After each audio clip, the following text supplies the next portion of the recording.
feel-good breakfast show. Welcome back. You're live with Expresso. Thank you so much for joining us. Time now for some inspiration and I think a one-of-a-kind life story. 50 years ago, on the 3rd of December in 1967, a historic event in the medical world took place right here in South Africa when Dr. Christiaan Barnard performed the first successful human heart transplant at Groote Schuur Hospital. It is happening that we South Africans look back on with a huge amount of pride. But amidst the media frenzy, there were some political constraints that cast a shadow over that breakthrough, certainly at that time in our country's life story. So joining Expresso today on this, the release date of Heartbreaker, a biography that takes a look at the man, atmosphere and family behind this famous achievement, is the book's author and journalist James-Brent Styan. James, thank you so much for joining us this morning. That was quite a monologue there. Yeah, you remembered it all. Well done, Graham. Nothing to put your life in perspective like that, but what an opportunity. I mean, your mind must have been blown going through this process, reliving some of those moments of the incredible man. Yes, an amazing doctor and surgeon, but also just a truly phenomenal and very controversial human being. I have to ask straight off the bat, because we've got limited time here, what is the craziest thing that you encountered in the story? What's the craziest story you have in your book? Thanks. There's a bunch.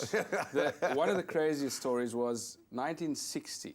Chris Barnard transplants the head of a dog onto another dog's body, and it worked successfully. Yeah, there's a photo of it in the book, which I tracked down after a heck of a mission, because it was kind of hushed up. He nearly lost his job, of course. His boss came into the research lab where he was doing it, and they was like, "What have you done? What monster are you going to create next?" And he said, "You'll have to wait and see." But that is that, and then finding the photo and the story following that. He goes to Russia because he heard there's this crazy Russian scientist doing incredible transplantation work and research. 1960, Chris Barnard from South Africa, vehemently a country opposed to Russia and communism, visits Moscow. I mean, it's just such a story. It's incredible. Was this what gave him the edge? So many of his competitors, I would imagine, at that time were trying to achieve that same thing. How was he able to? What was the edge that he had?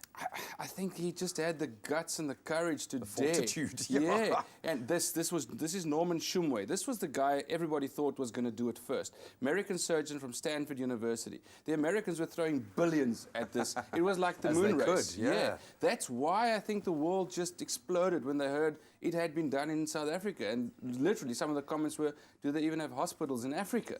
They couldn't believe it. He became a rock star after this. I think he was always destined for greatness one way or another, but this was something so, when set against where the world was at that time, in terms of how much of a quantum leap forward it was, how much did his personal life change? Did it change at that time? I think it certainly did. Being thrown into that maelstrom, that cauldron of instant fame on a level which very few people, even today, get to see. I mean, within weeks, he met the Pope in his private residence in the Vatican.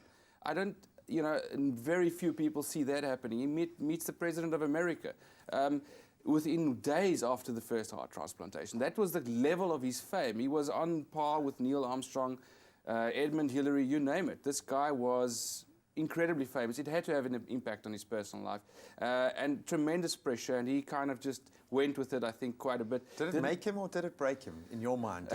Was it the platform that he needed to go on to achieve greater things, or was it too much for one man to bear? What do you think? I don't know. I think there's a whole. It's a very complex individual, and it was a difficult time in the history of the world, especially if you were a South African. So you had to deal with a whole lot of political issues as well. Because of course, in South Africa, nobody was welcome anywhere in the world except maybe Chris Barnard, because people were saying, "Come, we love you. You're a miracle doctor." So everywhere he went, he was bombarded with questions that wasn't even in his area of expertise, because he was a medical doctor essentially. So just it all had an effect on him for sure. What is his legacy today? Today, 210 people a day die in South Africa due to cardiac issues, heart problems.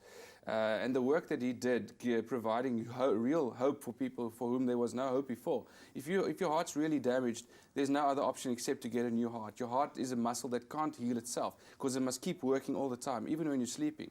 So the work he did, and people are still building on it, is really providing hope, I think, to millions. This book is, it seems like a time capsule, but also an incredible journey into the man's psyche as well. So congratulations. Thank you. I'm sure this feels like a child when you see it out there in print, but congratulations, James. I think this is a story that deserves, needs to be told and needs to be heard now. We need some inspiration. It's some good beach reading, trust me. Get out there, just keep your sunscreen on because it's going to wrap you up. Absolutely love it. Congratulations, sir. Thanks, Graham. My baby was born at the Christiaan Barnard Memorial, so I love this. Absolutely love it.